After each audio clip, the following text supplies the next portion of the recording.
We'll hear argument next in Case 1896, Tennessee Wine and Spirits Retailers Association versus Blair. Mr. DVORETZKY. Mr. Chief Justice, and may it please the Court. In the wake of the nation's failed experiment with prohibition, the 21st Amendment restored to the states the powers that they previously had under the Wilson and Webb-Kenyon Acts. In exercising those powers, both before prohibition and in its immediate aftermath, states enacted residency requirements, like Tennessee's, to regulate the sale of alcohol within their territory. All along the way, this Court recognized the state's power to do so as part of their virtually complete control over how to structure the liquor distribution system. Under Granholm, that unbroken and undisputed history is dispositive. Residency requirements like Tennessee's are protected from Dormant Commerce Clause scrutiny because they were authorized by the Wilson and Webb-Kenyon Acts and uniformly considered constitutional at the time of ratification. Respondents offer. Could I ask you to clarify for me your position? Justice Sutton, in his dissent, basically said, if your legislature came and said, we don't want out-of-state wholesalers, distributors, or retailers to be in our chain of distribution because they're going to take business away from our local enterprises, period. End of story. Are you saying that the state can do that? Are you disagreeing with Judge Sutton? Or do you think that there's an economic protectionism protection against what a state can do? So I don't think that there is an economic protectionism exception to the 21st Amendment, but even if there were one, as Judge Sutton recognized in applying his test to the 2-year residency requirement in this case, we would still prevail. Well, except we have a difficulty there, which is you can't look at just legislation piecemeal. You have to look at it as a whole. It was written as a whole. It's one paragraph that says 2 years plus 10. So it's really 12 years because and he said there's no economic justification for a 10-year residency requirement. So what you have to look at is not whether it's 2 years, but whether there's any reason for a 12-year residency requirement. And if he said no to 10, then it's no to 12. So, Justice Sotomayor, that gets us into a severability question. But let's go back to my initial question. Yes, it does, and that's a separate question. And you can argue that one back and forth. But my fundamental question is, you believe the 21st Amendment permits states to discriminate against out-of-state interests.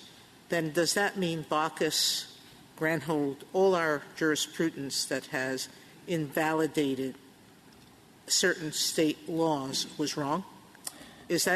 Are you suggesting we should just disavow all those cases and forget them?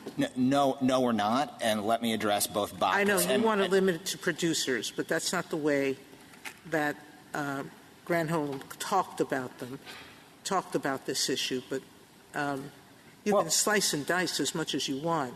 But is it your position that the 21st Amendment makes all of our other jurisprudence wrong? No, it's not, and let me explain how to harmonize it. Granholm mandated a historical test. The question in Granholm, which all 9 justices agreed upon, was what were the state's pre-prohibition powers? Now, the disagreement in Granholm was about whether states could discriminate against out-of-state products pre-prohibition. But the framework was not an economic protectionism framework. It was a historical question. But can I come back to where I thought Justice Sotomayor started and ask you just very simply, can a state enact a 10-year residency requirement? And if not, why not? There would not be a Dormant Commerce Clause problem with a 10-year residency requirement. There might be some other constitutional challenge to that, but it would be immune from Dormant Commerce Clause scrutiny as long as it treated in-state and out-of-state products the same. Okay, suppose if it was a grandparent's requirement. So you can't get a liquor license in Tennessee unless your grandparents were Tennessee residents. That would not create a Dormant Commerce Clause problem?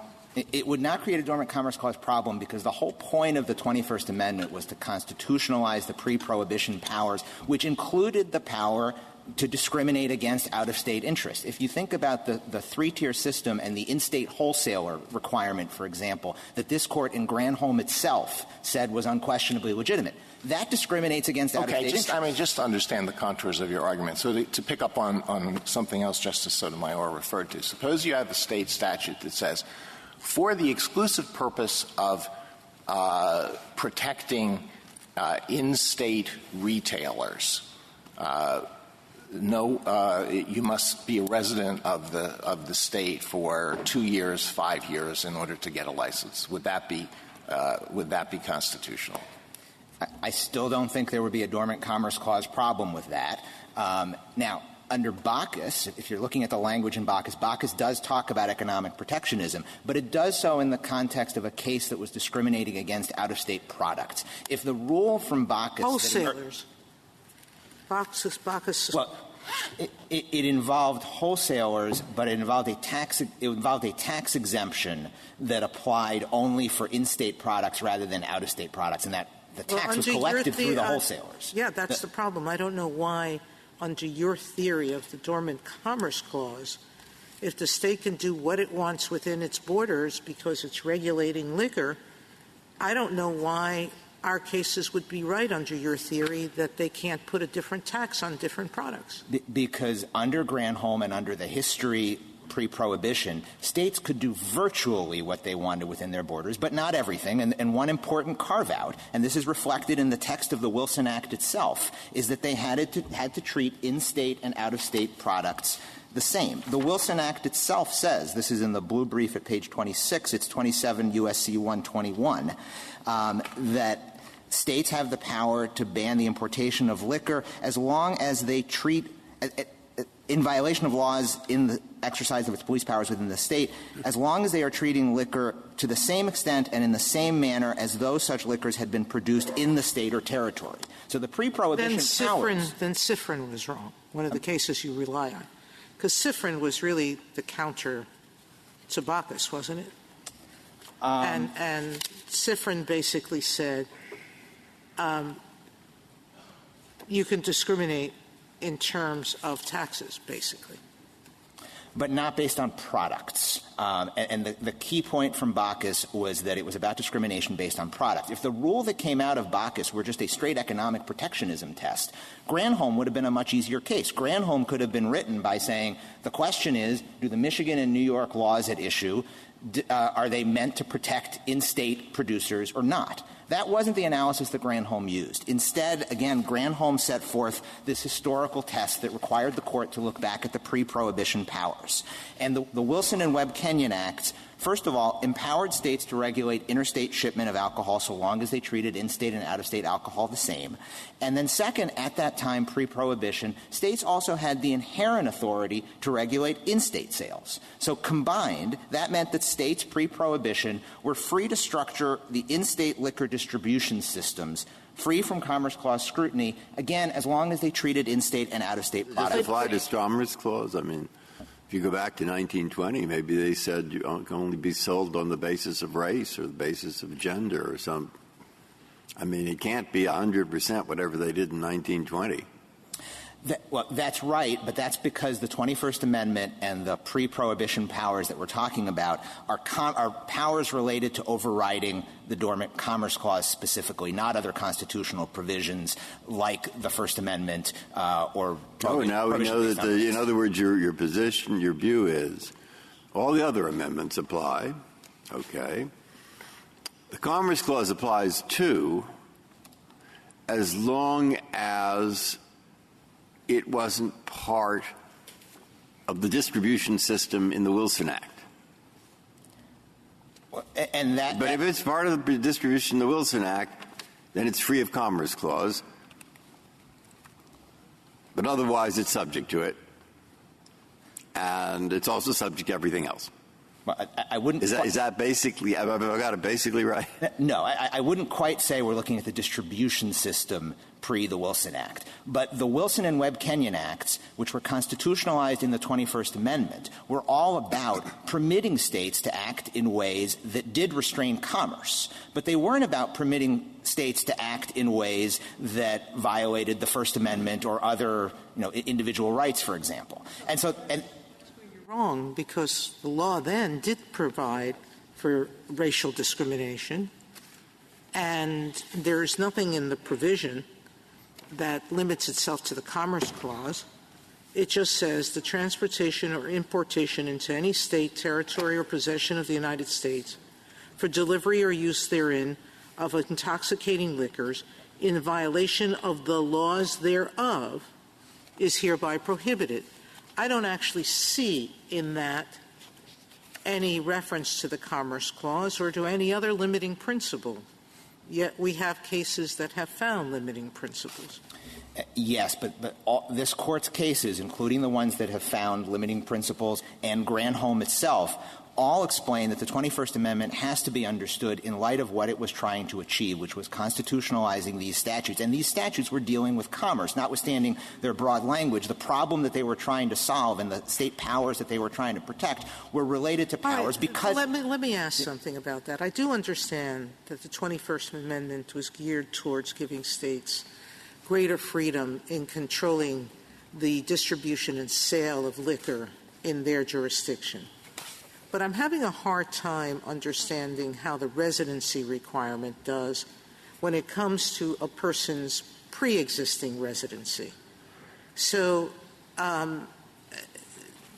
yes, we understand that having someone there who's responsible to the community is necessary. That was inherent in the three-tier system.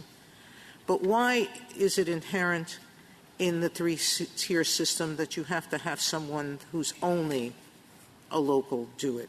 There are many states whose three-tier system doesn't require that. They function fairly well. I don't understand the necessity of that. So, first, I don't think the question is whether it's necessary or not. The point of the 21st Amendment is that courts aren't supposed to impose that kind of scrutiny. States get to decide what distribution system works within their state. There's no one-size-fits-all solution. I agree, but there are some parts of the discrimination part of the Commerce Clause that we say still affect this. You're saying they can't use it to violate the First Amendment. We've said you can't use it to discriminate against products, although nothing in here says you can't do that.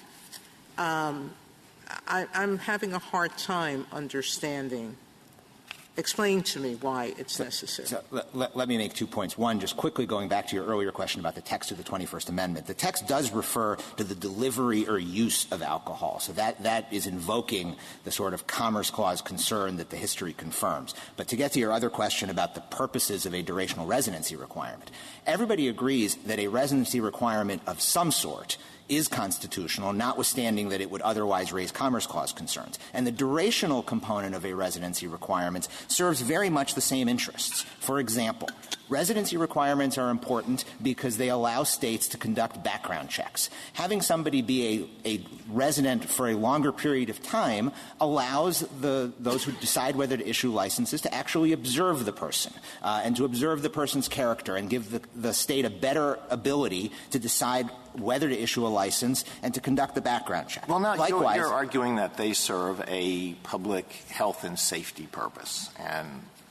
but I thought you answered my previous question by saying it doesn't matter if the only purpose of the regulation, and this is spelled out right in the statute itself, is economic protectionism. That does not create a dormant Commerce Clause problem because the 21st Amendment gave the states that authority. So I think that's right. I think there's no historical pedigree for an economic protectionism sort of exception. If the court were to engage in that, it would essentially be a standardless inquiry. Well, I think you're turning it around, and maybe my understanding of history is wrong, so you'll correct me. But I thought that the purpose of the 18th Amendment was a determination by those who adopted it and ratified it that alcohol created a public health and safety problem. And I thought the purpose of the 21st Amendment and Section 2 of the 21st Amendment was to say this is a determination, the public health and safety determination is not going to be made on the national level. It's going to be made by the states. But none of that seems to me to have anything to do with economic protectionism. But where am I wrong in that? What is the basis for thinking that the purpose of Section 2 of the 21st Amendment was to authorize the states in this one area, dealing with alcohol, to engage in protectionist activities that wouldn't be permitted with respect to any other commodity? I don't think the purpose was specifically to allow protectionist activity, but I do think that the purpose was to shield state laws from scrutiny under the Dormant Commerce Clause. And for sure, one way that states might exercise that authority would be economic protectionism, but there's no historical pedigree for that kind of a carve-out from what is otherwise virtually complete authority for states to legislate in this area free from Dormant Commerce Clause scrutiny. When you say virtually complete authority, and you've said several times the point of the 21st Amendment, the purpose of the 21st Amendment. The problem that I'm having in thinking about this is the text of the 21st Amendment does not support that as I read it. You mentioned delivery or use, but it doesn't just say the states have complete authority over delivery or use. It's talking about the transportation or importation into any state. And why isn't that most naturally read to allow states to remain dry and therefore ban transportation or importation, but not to otherwise impose discriminatory, or as Justice Alito says, protectionist regulations? 2 points in response to that, Justice Kavanaugh. First, the 21st Amendment has to be read against the backdrop of the inherent authority that states already had to regulate the distribution systems within their system. The 21st Amendment didn't need to say that expressly because it was understood at the time. Second, this court in Mid-Cal said— I'm going to stop you there. I'm sorry. Where do you get that idea that it somehow the backdrop was to give the state's authority to enact protectionist legislation or legislation that discriminated against out-of-state producers, retailers, wholesalers? So I direct you to Judge Sutton's dissent in the Sixth Circuit, which walks through the understanding of state authority. I've gone through all of that, and I don't see that in the Webb-Kenyon Act. That the things that led up to that were not the act was not, as I understood it, enacted to enable states to enshrine protectionist legislation into state law. Those statutes were enacted in order to avoid circumvention of certain inherent state powers by importing products. When they wanted to remain dry states, as I understood it. But when the 21st Amendment was enacted, obviously that was the end of Prohibition, but it also restored to the states powers that they previously had to regulate authority within their borders. I'd also direct the court to Mid-Cal. This is at 445 U.S. at 106, which said that although the 21st Amendment on its face gives the states control over the transportation or importation, such control logically entails considerable regulatory power not strictly limited to importing and transporting alcohol. That, too, is referring to the states' inherent power to regulate the systems within their states. If I may reserve the remainder of my time. Thank you, counsel. General Franklin. Mr. Chief Justice, and may it please the Court, this Court has repeatedly stated, most recently in Granholm itself, that Section 2 of the 21st Amendment gives states virtually complete control over how to structure their domestic liquor distribution systems. Now, questions have obviously arisen already this morning about whether residency requirements were part of that structure, and they were. We know that, for example, from the Vance case in 1898. The Court's discussion there is very instructive. Vance involved the South Carolina dispensary law, but the Court there said the dispensary law was comparable to a situation in which a state required for a retail license that the retailer be a resident of that state. And the Court treated that situation as so self-evidently valid that it used that as the basis for upholding the South Carolina law by saying any rule that would question that just couldn't be the law. Mr. Franklin, you're representing quite a number of states, including Tennessee, I guess, maybe. These states have very varying residency requirements. And I want to take you back to Justice Alito's question. Tennessee appears to be on one end of the spectrum. And is there anything in your argument that would give us a way to say, you know, when there's a 12-year residency requirement, when there's an 100% shareholder requirement, these have stopped being public health and safety measures. These are clearly protectionist, and we should not allow those to occur. Well, I agree with my co-counsel that there wouldn't be a dormant commerce clause claim there, because the 21st Amendment, as he stated, was designed to supplant or displace dormant commerce clause analysis. Now, there may come a point where the residency requirement is so extreme or so excessive as to be truly arbitrary, and then it could fail the 14th Amendment's background presumption. Well, it's not arbitrary if you are intending to promote economic protectionism. And as I understand your position, it's that that's part of the state's prerogatives, too. And then, you know, the sky's the limit. The more you do, the more protectionist it gets. Well, for example, it's our position in this case that the interplay between the initial 2-year residency requirement for a license under Tennessee law and the 10-year renewal requirement, it's hard to see a rational basis for that. It seems like a trap for the unwary. That's not a dormant commerce clause problem, but it could be a violation of the background rationality, minimal rationality requirement under the 14th Amendment. Why is that, to pick up on Justice Kagan's question? Economic protectionism is rational. It's, in certain circumstances, it's disputed, but it's rational. And maybe a dormant commerce clause problem. And you're saying, no, it's no dormant commerce clause problem. Then it would seem, I'm repeating Justice Kagan now, sky's the limit. My comment went simply to the interplay between the initial requirement and the subsequent requirement. Yeah, but 12 years, no dormant commerce clause problem, you said, and the rationality argument would be that it's designed to favor in-state retailers. That's rational. Our position would simply be that at some point down the line, there could be a failure of minimal rationality. I guess, but that's certainly not the case with respect to the 2-year requirement. Well, General, I guess the question is, if you're conceding that much, what's the delta? What's the difference between what the dormant commerce clause would otherwise disallow and what I take it to be your position the equal protection clause would permit? If it's irrational under one, why is it rational under the other? And are we just going to recreate our dormant commerce clause jurisprudence elsewhere? Well, I do think it would be a mistake to recreate the dormant commerce clause elsewhere. Because, presumably. Right.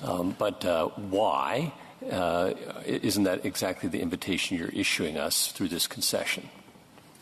I don't think so. All legislation is subject to the 14th Amendment's background requirement of minimal rationality. We don't think we're close to that here. And the protectionism lens is just the wrong lens through which to look at this issue. Suppose you law. Any liquor store has to use paint made in Tennessee, asphalt made in Tennessee for the parking lot, neon. You know, I can go on. I suppose at some point, if we're talking about the use of paint, then we're really getting pretty far afield from the state structuring the in-state distribution and sale. They say there's just as good a reason for saying the out-of-state owner has to live here for 12 years as there is to say paint. In fact, a better reason because Tennessee paint's really good. But the statute here, Your Honor, goes to the question of who can sell to whom and on what terms. That's always been at the heartland of what the 21st Amendment was meant to protect, the state's ability to structure the intrastate sale of its product. I guess, Mr. Franklin, a question that followed from my last is, wouldn't it be a better idea if we said the Dormant Commerce Clause does apply, and then let the state come back and say, we can meet that test. We have real health and safety concerns here, and our law is well tailored to address those concerns. And so it's not a Dormant Commerce Clause violation. I think that approach, which is essentially Judge Sutton's approach, would still embroil the courts in the kind of line drawing that the 21st Amendment was designed to relieve them of by creating what this Court has called an exception to the normal operation of the Dormant Commerce Clause. It would be at odds with the broad regulatory discretion that's conferred by the 21st Amendment. But I think it's important to note also that the Respondents' approach, which is not that approach, right? Their approach says no discrimination of any kind under the 21st Amendment. And that approach really would leave the 21st Amendment with no meaningful role to play in our modern constitutional order. Think about the three-tier system for a moment. This Court described it in Granholm not only as unquestionably legitimate, but also as involving sales to and purchases from an in-state wholesaler. Now, that arrangement disadvantages out-of-state business interests. It wouldn't fly if we were talking about milk or trash. But this Court has treated it as unquestionably legitimate because it's part of the state's choice about how to structure the in-state sale of this particularly dangerous product that has distinctive constitutional treatment under the 21st Amendment.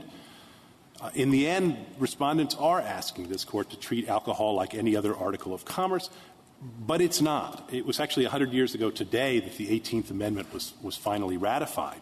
And 14 years after that failed experiment, the 21st Amendment restored to the individual states their broad police powers over delivery and sale of this product within their borders, so long as they treated out-of-state and in-state products the same. And that proviso comes directly from the text of the Wilson Act, which was Congress's instruction as to how and to what extent to overturn this Court's original package doctrine case law from the late 19th century. That was the line Congress drew, and no further. Granholm drew the same line. It said we're not going to import all of the Dormant Commerce Clause's non-discrimination principles into the 21st Amendment, but we are going to import so much of it as the historical analysis and the Wilson Act require. As Justice Kavanaugh pointed out in an earlier question, the 21st Amendment is about the transportation or importation of alcohol into a state. How do you get from there to a durational residency requirement that is imposed on the owner of a retail outlet in the state? Suppose I am not a resident of Tennessee and I want a license to operate an entity that will sell only Tennessee whiskey. How would that fall within the terms of the 21st Amendment? Well, if I can quote from Mid-Cal in the way that my colleague was beginning to do, what the Court said there is very instructive. It said, yes, in terms, the amendment gives states control over transportation and importation. But, of course, such control, I'm quoting still, logically entails considerable regulatory power not strictly limited to importing and transporting alcohol. It's true, in other words, that the 21st Amendment speaks of importation, though it also speaks of delivery and use.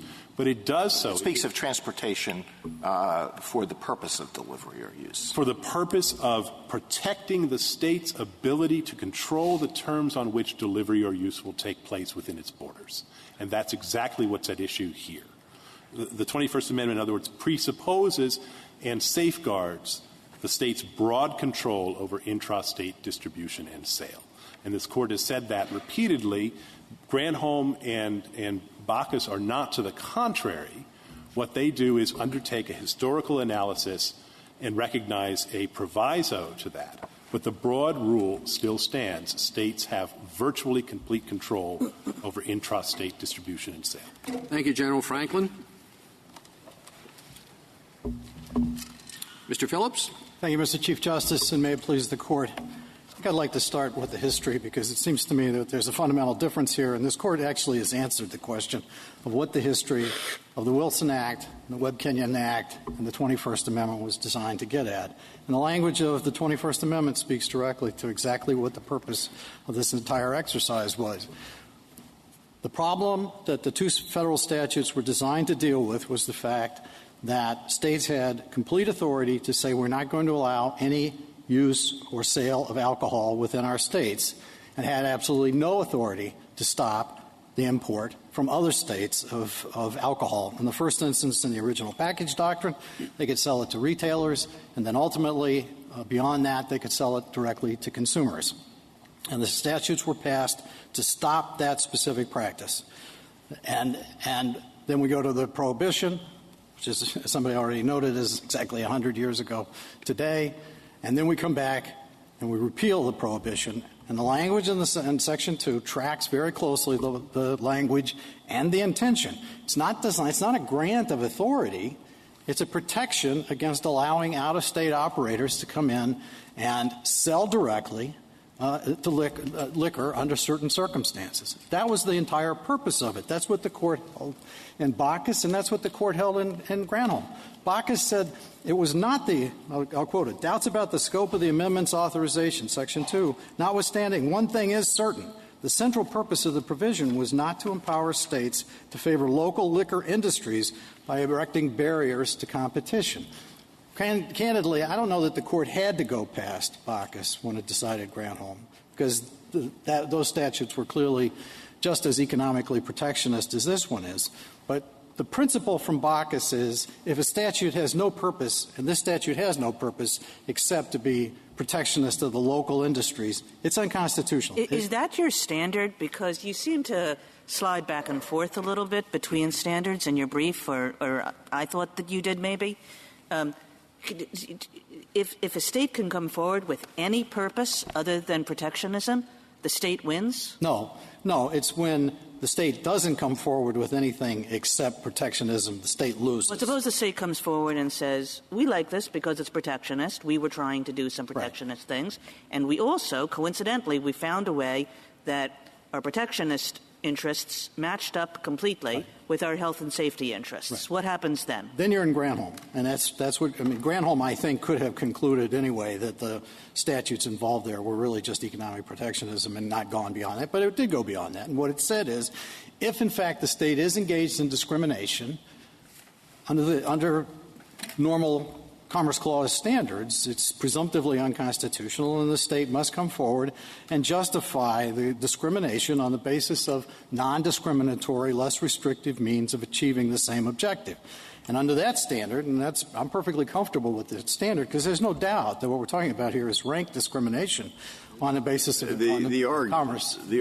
Look, it also says in Granholm that the 21st Amendment grants the states virtually complete control as to how to structure the liquor distribution system. Right.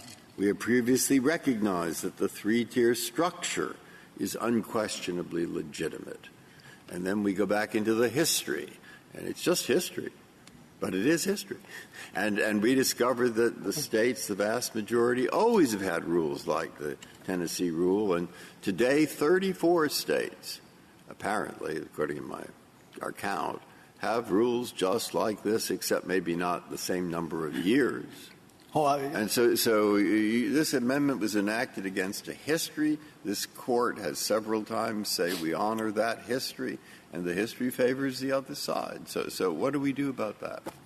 Well, I don't think the history does favor the other side. First Why not? of all, it's pretty clear to me that there's nowhere near 34 states that have durational residency requirements. Well, that may be, but they say you have to be a resident in some form or other. Right. But there are a lot. And my client is here, as we say in our brief, and actually both of our clients are here to say, we are not challenging the three-tier system. All we are seeking is the opportunity to compete into this market. See, the problem I have is it seems, I don't think, that you would challenge the state's residency requirement moving forward, meaning that almost all of the states require their wholesalers, distributors, and retailers to be resident in the state. Or present. Some say present, some say resident. But pretty much, you're not challenging that. I do not challenge that whatsoever. So now the challenge seems to me, why is a pre-registration or pre-licensing residency requirement of the normal length, 1 or 2 years, because I think even the dissent below thought the 14 was the 12 was too long, all right? but let's concentrate on the two. Let's do the severability your Right. adversary wants. Sure. Why is that 2 years not reasonable, Okay. given the history of what other states have done, et cetera, et cetera? Okay, so the core principle that's embedded in here, right, is that there's a non-discrimination principle. And so adopting a durational residency requirement is, by definition, discriminating against out-of-state interests. And unless you're going to limit it just to producers, which is an irrational limitation that is, of course, never adopted with respect to any Commerce Clause analysis, we are being discriminated against. And therefore, it's the state's burden to come forward and to justify that discrimination. There is no rational basis for the 2-year ban that they've put in place here. The Tennessee Attorney General himself has twice looked at this ban and said it doesn't remotely serve any purpose that's designed under the 21st Amendment or dealing with alcohol or public safety or public health or anything else. It's only designed Except the to Attorney exclude General us. may represent the government, but the legislature gave a reason. And the reason it gave was because this is alcohol, we're protecting the public interest. That's fine. But that doesn't remotely explain the 2-year durational residency requirement. That just explains all of the other regulations that were adopted at the same time, including the 12-year residency requirement. So it's their burden, and they should come forward not just in making statements to the legislature. They can come into court, and that's what Granholm says. Look, you discriminate against out-of-state interests. That triggers a burden on the state to justify the limitation, the discrimination that it's imposed. And what does it say? In this case, it said absolutely nothing. It didn't file a single affidavit. It didn't put forward any kind of a witness. It didn't put on any defense whatsoever. And the reason is pretty clear. The sole purpose of this statute was, as my friend here, who represents the Retailers Association, proves beyond any question, what this is designed to do is be exclusively protectionist, which is why in some places we say that's a basis for the court to reach the decision, because this is exclusively protectionist. But if you don't accept that, our fallback position is Granholm requires them to come forward with more than they have come forward. The same question. That is, yes, of course. But to be able to have what is called the 3-tier system is unquestionably legitimate. Right. Virtually complete control over how to structure liquor distribution. A liquor distribution system employs people. And how can you structure? You can, but you could structure a liquor system involving the people who are to work there. The people who are to work there are an integral part of such a system. Right. And therefore, given the case law and the history and the absence of any discrimination forbidden by others, this has been the law for 100 years. Don't change it. Not all law makes that much sense. And there we are. But this law does make sense because everything you're I mean, you want to say their law. You want to say their law does make sense? No, what I'm saying is that if they can apply the other kinds of restrictions equally to both in-state operators and out-of-state operators, we don't have any problem with that. So if your question, to go back to your hypothetical about paint, is if they say if you're an in-state operator, you have to have green walls, and you're out-of-state operator, you have to have green walls. We have no quarrel with that. Our concern is that this is a blatantly discriminatory statute. Well, Mr. Phillips, I'd agree. If we were here on a Dormant Commerce Clause case, it'd be easy. It'd be easy. Right. But I'm stuck where Justice Breyer is, and I just want to give you another opportunity to discuss the history here. Alcohol has been treated differently than other commodities in our nation's experience, for better or worse. And we have the 21st Amendment. We have the Hubline decision, for example, in 1972 that required the use of a resident representative to sell alcohol. Yeah, and I didn't see you address that case anywhere in your brief.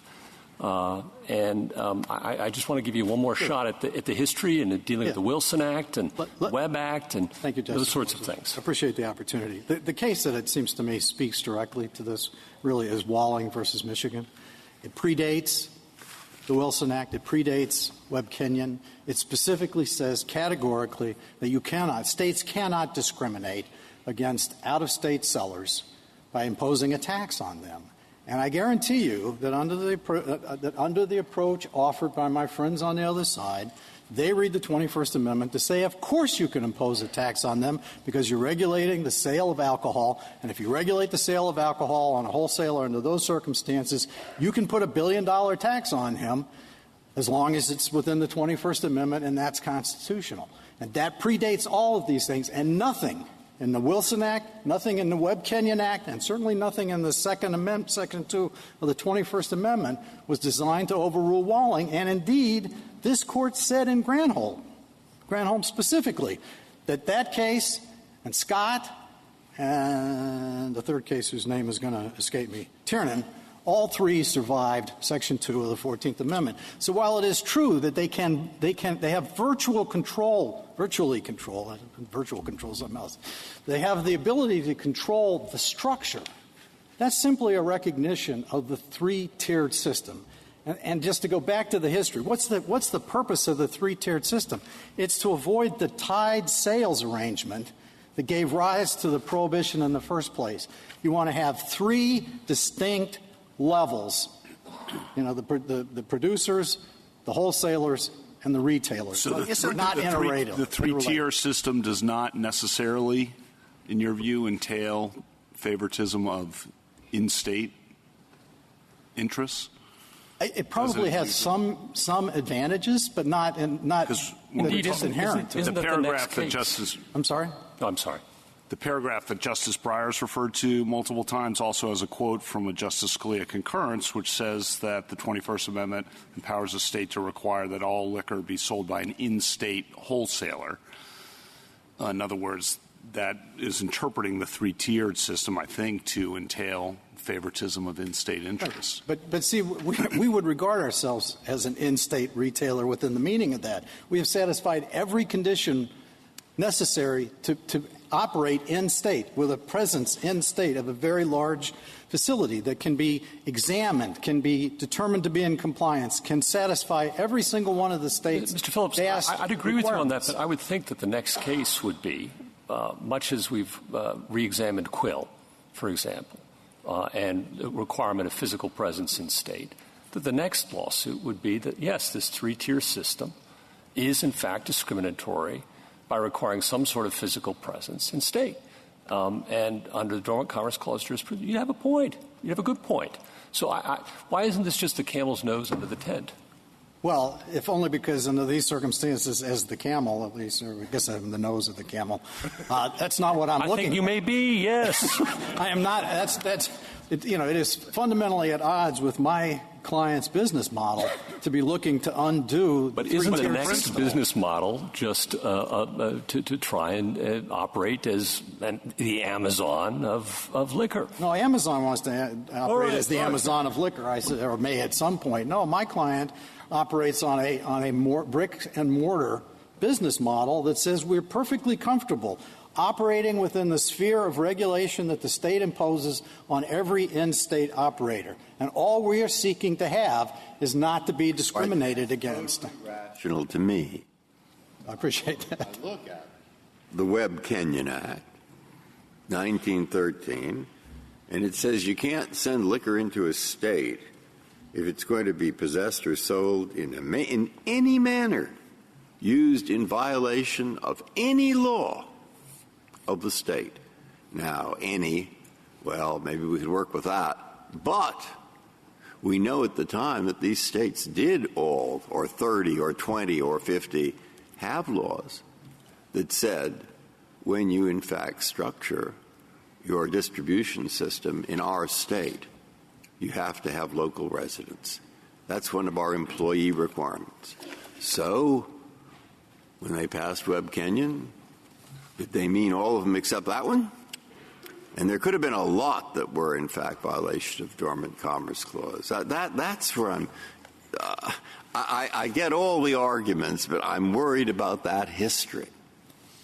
Well, Justice Breyer, I don't know how you can just limit it to that history, though. My guess is if you go back to the point in time of Webb-Kenyon, the Court didn't have in mind every state law that happened to be involved with the No, but there were a alcohol. lot that said you have to be a resident. Yeah, but there were probably a lot, as you said earlier, that also probably discriminated on the basis of race, discriminated on the basis of ethnicity. There's other amendments every state. They took care of that. They all the race, the women, and all these different things.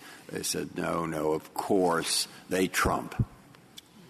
The reason why they trump is because you can't read under the laws of the state so broadly as to mean any law. They have to be valid laws. And so you just go back. It just brings you back to the same fundamental question, Justice Breyer. Is it permissible for the state to discriminate with a durational residency requirement, not just a presence, but with a durational requirement? But to go back to Justice Gorsuch's question, I mean, I'm trying to figure out what kind of opinion we could write, Mr. Phillips, that says you win, but then when the next case comes along, and the next case is somebody that says, we don't like this brick-and-mortar stuff, we don't want to have any physical presence at all, and the state is preventing that, and in doing so, the state is discriminating against out-of-state companies. And, you know, you've said that that's not valid, so we're entitled to do what we want to do, too. I think there are two ways you can go about this. The first one would be, I mean, you can write an opinion that just says Bacchus again. This is really protectionist and ought to be declared unconstitutional. Leave for another day the rest of those kinds of issues. The second one is, if you want to take up the question and say, you know, why is brick and mortar more important? Well, brick and mortar is fully consistent with the three-tier system. And we'll leave for another day whether the three-tier system, if it in fact we're leaving operates. A lot of things for another day, but they all seem to be demanded by the principles that you're asking us to adopt. Well, I don't think so. The principles I'm asking you to adopt is to not discriminate against us under these circumstances where we are clearly, exactly, identically situated and where the state's interest in protecting against alcohol can be fully protected. And leave it for another day if there are other rules that are challenged to see what those rules are, how they operate, and what's the state's justification. Because the hypothetical I was attempting to pose is a hypothetical where the state is acting in a discriminatory manner. And I guess what I'm asking you for is why would some kinds of discrimination be permissible and other kinds of discrimination not be permissible? Because under certain circumstances there may not be any less discriminatory way of achieving the state's objective. Well, but Granholm says that. Are you incorporating the Dormant Commerce Clause jurisprudence completely? Well, it's a little tricky because Granholm's a little unclear to me on that. Because the normal Commerce Clause says if you discriminate, it's almost per se unconstitutional. Granholm didn't seem to go that far and just talked about narrow tailoring and non-discriminatory means of achieving its objective. And I can imagine in a close case it would make a difference. But isn't that exactly? This is not a close case. I'm sorry. Isn't that exactly where you want us to go? Not today, of course. Well, but tomorrow or next year. Only if I'm standing here. And we'll see you again. And surely, the state can achieve all of the regulatory interests it wants to achieve through dealing with virtual sellers from out of state, just as easily as it can with physical presence sellers in state. Surely that's tomorrow's argument. Perhaps, but at least the state will have the opportunity. Just like milk, just like books. Oh, but Justice Gorsuch, somebody is going to, at that point, presumably the state will say, this is why we can't regulate effectively. This is why we won't have the orderly market. This is why we need this restriction.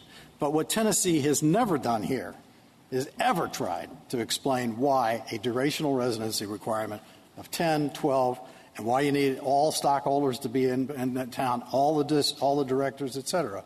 That's the issue before this Court. That seems to me so clearly beyond what the 21st Amendment was designed to achieve that the Court simply should declare it unconstitutional.